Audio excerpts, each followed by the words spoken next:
Lo decíamos, una manera de honrar el ministerio petrino de Jorge Mario Bergoglio, el Papa Francisco, es retomar lo que él, desde Aparecida, como relator del documento de la Quinta Conferencia Episcopal Latinoamericana y particularmente a partir de la carta orgánica de su ministerio pastoral en Evangelii Gaudium, nos ofrece como camino de recorrido como iglesia en el compromiso de la transformación de la realidad a partir del método ver, juzgar y actuar. Nosotros lo honramos a esto también, siguiendo esa misma línea con toda la tarea que realizamos, pero hemos concentrado y tenemos un ojo particularmente puesto a la hora del análisis de lo que acontece en la realidad, en el ejercicio que venimos haciendo con el Centro de Investigación Mariano de lo Social, el CEMAIS.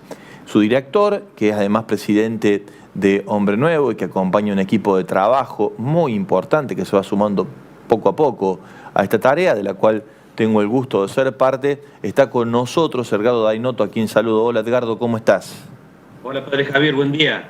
Buen día, feliz día de Pedro y Pablo. Feliz día, gran día para homenajear al sucesor de Pedro con un informe de trabajo como este. Así es. Obstáculos del sistema tributario que desalientan la creación de empleo formal, es como ponerle números, datos, observaciones, lupa, por así decirlo, y perspectiva también para adelante, porque siempre es propositivo lo de CEMAIS a lo que sabemos que está ocurriendo en la Argentina a la hora de la empleabilidad. Y quiero arrancar, Edgardo, si me permitís, para después darte la palabra, con la primera placa que nos trae Gabriel y que ponemos en pantalla para los que están siguiendo la comunicación a través del sistema de YouTube. El presente informe pretende visibilizar un conjunto significativo de emprendedores que están por debajo de la línea de la pobreza o muy cercanos a ella, a pesar de lo cual son dadores de trabajo, despliegan su aporte a la sociedad desde la informalidad, lo que alimenta la baja productividad de sus esfuerzos. Un factor que agudiza su vulnerabilidad son ciertas reglas institucionales pensadas para empresas medianas o grandes. Para peor, los subsidios monetarios que pueden recibir no están orientados a mejorar las condiciones de desempeño de su emprendimiento. Desde el concepto de empresario indirecto, un texto muy indicativo al respecto de la doctrina social de la Iglesia en Juan Pablo II, se proponen algunas modificaciones al régimen impositivo para revertir algunas debilidades institucionales que perjudican a los pequeños emprendedores en el sector productivo. Esto que acabo de leer, yo diría que está en el corazón del informe que hemos propuesto para este CEMAIS, Edgardo. Sí. Rescato lo primero que dijiste, que es un trabajo colectivo, acumulativo, vamos trabajando como en cooperativa, y lo que cada informe quiere reflejar es alguna partecita de nuestra sociedad, de nuestros hermanos y hermanas de la República que están en una situación particular de vulnerabilidad. Por eso usamos el verbo visibilizar, hacerlos visibles. Para eso trabajamos con técnicas de la economía, de la sociología, para poder arrimarnos a este conjunto de personas que en este caso nos estamos refiriendo particularmente, para dar un ejemplo, a nuestros albañiles, a los zapateros, a los que trabajan en la vida cotidiana, gasistas, carpinteros que están iniciando sus tareas, que apenas pueden tener más trabajo del que pueden ellos mismos procesar, buscan un colega, un muchacho, una chica, para ayudarlos. Un emprendimiento que está trabajando mucho con esa forma de trabajo cooperativo también es la cocina, la repostería, gente que se anima a hacer pan, pizzas, y que busca a otra persona para que lo ayude. En estos casos estamos hablando de que los dos, el dador de trabajo y el trabajador, están por debajo de la línea de pobreza. Eso es lo llamativo. Es decir, claro, ganan menos de 62.000 pesos mensuales. Y sin embargo, trabajan y avanzan a pesar de que toda la estructura legal y tributaria que tiene desplegada la Argentina no los contempla a ellos en su complejidad. Entonces tienen más cargas, más gastos de los que pueden llegar a soportar, sobre todo en una situación de tanta pobreza extendida como la que tenemos ahora. Claro. Entonces lo que nosotros hemos recortado, ese es el verbo que podemos utilizar, de la inmensa cantidad de pobres que siguen trabajando, laburando en la Argentina, son estas 300.000 vínculos, que tiene 300.000 empleadores, 300.000 trabajadores, que ambos están debajo de la línea de pobreza y que con algunas medidas bastante sencillas podemos hacerlos no solamente visibles, sino formalizarlos, que puedan hacer un aporte que les permita tener acceso a los beneficios previsionales y de salud. Bien, bien. Yo lo que tenía ahí, que me llamó la atención, Edgardo, en los datos que hemos recogido para nuestro informe, es datos relevantes. 4 millones de asalariados y contrapropistas no registrados pobres en la Argentina. Ese dato me parece tremendo, ¿no? Claro, y... Ahí lo estamos viendo en pantalla, si lo puedes observar ahí, ¿no? Perfecto, perfecto. Claro, nosotros hemos trabajado muy racionalmente en el sentido de ir dando todos los datos para que quienes nos lean no solamente lleguen a las conclusiones o entiendan por qué concluimos esto que estamos ofreciendo, sino que puedan utilizar los datos en sus propios estudios o discutir con nosotros para poder seguir generando recortes significativos de la realidad. Lo que acá estamos viendo es que a pesar de los esfuerzos que se vienen haciendo en los últimos años por formalizar, es decir, lograr que la gente haga el aporte patronal y la contribución personal al sistema jubilatorio y de salud, no se está logrando. La mitad de la gente está trabajando en negro, así como conocemos los argentinos, claro, este trabajo informal. Que además es un trabajo poco productivo en el sentido de que le cuesta más ganar el peso, tiene costos más altos. Estos grupos que estamos tratando de visibilizar trabajan y viven en ámbitos donde hay poca luz, poca seguridad, dificultades para el transporte público. Todo eso hace que su trabajo sea menos productivo, ganen menos del esfuerzo que hacen.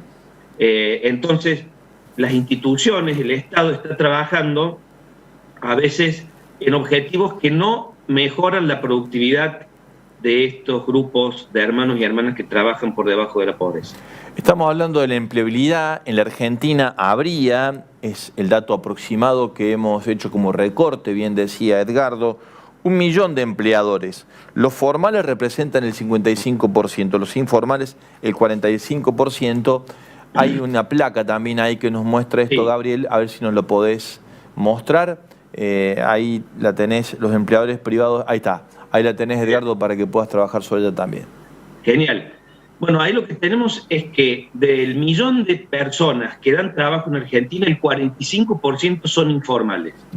Pero aún de ese 45%, de esos 450.000, está este grupo que también está por debajo de la pobreza. Es decir, son informales, no hacen aportes, no pagan contribuciones por su empleado o empleada y están por debajo de la línea de pobreza.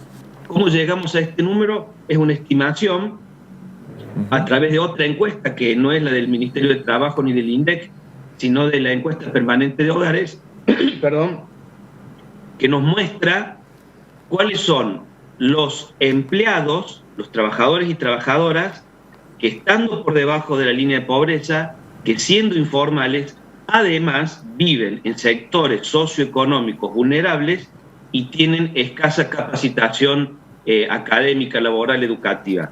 Ese es el combo, digamos, en palabras sencillas, que perfila a un trabajador y a un empleador que están ambos por debajo de la línea de pobreza. Es decir, poca productividad, poca capacitación en lugares socioeconómicos vulnerables y con poca protección institucional de parte del Estado. Porque además, por más que parte de estos 300.000 trabajadores o empleadores por debajo de la línea de pobreza que cobren las asignaciones familiares, la asignación universal, el IFE, etcétera, eso no revierte el problema de la falta de agua potable, por ejemplo, o de la falta de transporte público, o el acceso al crédito, que para cualquier pequeño emprendimiento hace falta unos miles de pesos para un horno, una máquina moledora de algo, una mezcladora de cemento, etcétera. No tienen crédito para eso. Sí, en este sentido, nuestra humilde y sencilla propuesta de aporte, como distintos sectores de la sociedad vamos haciendo para intentar salir de esta crisis profunda que atravesamos de más de 40 años, según algunos, trata de dar alguna respuesta. Ahora, dice nuestro informe, en una placa que también tenemos por ahí, Gabriel, toca responder a lo siguiente: ¿cómo se puede ayudar a los empleadores informales pequeños para que su emprendimiento crezca y genere empleo genuino? Dice nuestro informe. Proponemos remover las dificultades que impiden que un emprendedor de escasos recursos pueda formalizar su propia situación impositiva y con ella poder tomar empleados. Entonces esta es nuestra perspectiva. Si querés agregar sobre ello algo, Edgardo. Es que ya existe en Argentina el monotributo que particularmente se aplica en el sector comercial, ¿sí?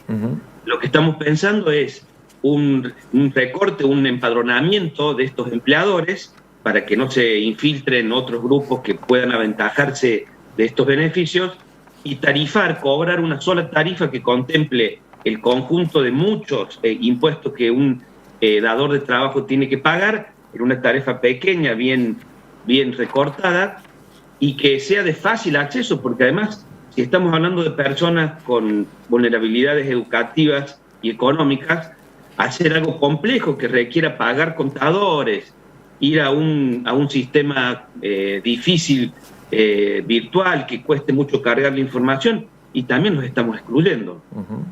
Entonces, lo que tiene que caracterizar es la economía, que sea un costo accesible y que sea de fácil acceso, que se pueda hacer desde una computadora cualquiera, con un niño que pueda cargar 7 u 8 datos nada más, y que eso impacte en una plataforma que ya genere todos los beneficios de un empleado en blanco. Qué bueno, qué bueno, y eso es controlable además, ¿no? Por capacidad, por volumen. Es decir, cuándo tiene que empezar a tributar de manera distinta y cuándo no, de acuerdo a la dimensión del proyecto o del aporte que hace la sociedad, generando, sosteniendo y dando productividad de mayor posibilidades, digamos, ¿no? Así que es lo que hoy lo tenemos invisibilizado. Mira, Javier, los datos ya están en poder del Estado a través del ANSES o de la AFIP, claro. ¿no? de estas personas que son vulnerables. Entonces se trata simplemente de hacer el enfoque y el recorte que permita utilizar esa información en beneficio del trabajo en blanco. Edgardo, ¿algo más que quieras agregar en el ámbito de la doctrina social y lo que hemos hecho como aporte genuino al informe del SEMAIS de este mes? Que cada vez me siento más feliz de pertenecer a la Iglesia Católica, servir allí, porque todo lo que hace falta para arrimarse a hablar con cualquier persona y a pensar en su bienestar, ya está dicho por la Iglesia en 2000 años, y de lo que se trata es de que los laicos nos pongamos a trabajar concretamente en eso, al menos en la Argentina. Gracias, Edgardo. Edgardo Dainotto, presidente de Hombre Nuevo. Edgardo, el día viernes te voy a invitar de nuevo porque vamos a presentar junto al equipo de comunicación la nueva página web de Hombre Nuevo en la Argentina. Así que como presidente también te tenemos allí alquilado para el viernes si podés. Sí, si hay asado, por lo menos, seguramente. Virtual va a ser. Un abrazo y gracias una vez más por la tarea y buenísimo el informe. Como venimos diciéndolo los dos, vamos pasito a pasito. Como lo decías al principio, Edgardo, es sencillamente un aporte tras otro que va siendo acumulativo y en el proceso final va a generar sin duda una perspectiva editorial y un enfoque desde nuestro lugar compartido en la obra de María, que es el aporte y la inserción de la obra de María desde la Iglesia en la sociedad. Gracias, Edgardo, un abrazo grande. Nos encontramos el viernes con vos de nuevo en la catequesis. Con mucho gusto. Un abrazo grande, muchas gracias.